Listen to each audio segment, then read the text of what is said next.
BSSC inter level exam. दोस्तों, यह बहाली 2014 की है, लेकिन अभी तक यह बहाली को पूरा नहीं किया जा सका है। यहाँ पर 1219 नए जो अभ्यर्थी का रिजल्ट आया था, उनका अभी तक आंसू लेखन और पीटी परीक्षा भी जो है उसकी डेट भी घोषित नहीं की गई है। तो ऐसे में यही कयास लगाया जा रहा है कि क्या अब नवंबर के बाद ही काउंसलिंग संभव हो पाएगा, क्योंकि अगर बात किया जाए तो जो नोटिस था उसमें साफ साफ यही लिखा हुआ था कि परीक्षा जो है यानी काउंसलिंग की तिथि जो है नवंबर के पहले सप्ताह में घोषित कर दी जाएगी।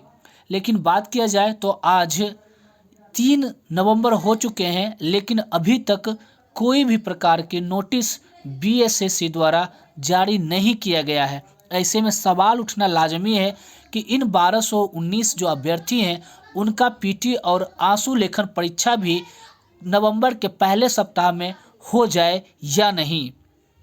तो आपको हम बता देते हैं कि आज 3 नवंबर हो चुका है और अभी तक कोई नोटिस नहीं आया है। इसका मतलब यह है कि आयोग जो है वह दीपावली या छठ में कोई भी प्रकार के पीटी या आंसू लेखन टंकन परीक्षा कराने के मूड में नहीं है।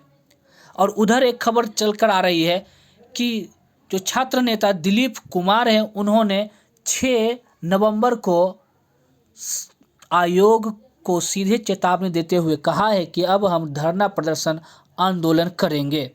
ऐसे में अभ्यर्थियों के बीच पेशोपेश का माहौल बना हुआ है कि अब आगे क्या होगा, क्या जो आयोग बोला है वह कर पाएगा। तो ऐसे में हमें लगता है कि ऐसा बिल्कुल भी नहीं हो पाएगा कि नवंबर तक में काउंसलिंग की प्रक्रिया पूरी करा ली जाएगी। अगर बात करें कि 1219 अभ्यर्थियों का पीटी और आंसू लेखन टंकन परीक्षा लेना होता तो आयोग कम से कम 5 से 7 दिन पहले लिस्ट जारी कर देती, सूचना जारी कर देती, लेकिन ऐसा अभी तक नहीं हुआ। तो आप मान करके चलिए कि अगर आयोग छठ या दीपावली में परीक्षा लेने के लिए सोच रहा होता तो वह अभी तक जारी कर देता। तो मानना ऐसा जा रहा है कि छठ के बाद ही बिहार में जो चयन आयोग है बीएसएससी, वह किसी भी प्रकार के कार्यक्रम को करेगा। तो 1219 नए अभ्यर्थी जो हैं, इनका अगर छठ के बाद पीटी आंसू लेखन टंकन परीक्षा होता है तो लगभग यह 15 से 20 तारीख के बीच में हो सकता है। और 15 से 20 तारीख के बीच में अगर इनका आंसू लेखन टंकन परीक्षा ही शुरू होगा तो उसमें से 5 दिन आप मान कर के चलिए कि रिजल्ट आने में लग सकता है।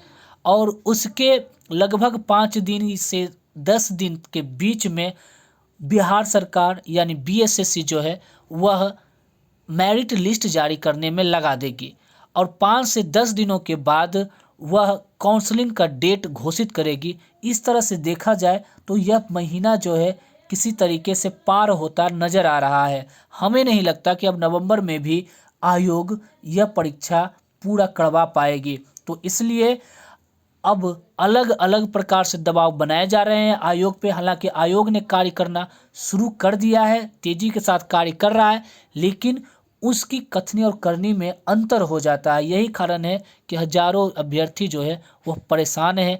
लेकिन देखा जाए तो नवंबर में किसी भी हाल में हमें नहीं लगता कि यह पूरी की पूरी काउंसलिंग प्रक्रिया पूरी करवा सकती है। नवंबर में ज़रूर यह देखने को मिलेगा कि हो सकता है आयोग यह बता दे कि हाँ इस तारीख को हम काउंसलिंग करवा लेंगे, लेकिन काउंसलिंग की प्रक्रिया अब नवंबर के बाद ही होती दिख रही है। तो धन्यवाद आपको मेरा इस वीडियो को देखने के लिए। अगर किसी भी प्रकार की ऑफिशियल अपडेट बीएसएससी जारी करती है, कोई सूचना में प्राप्त होता है तो सबसे पहले हम आपको इस चैनल पे बता देंगे। धन्यवाद।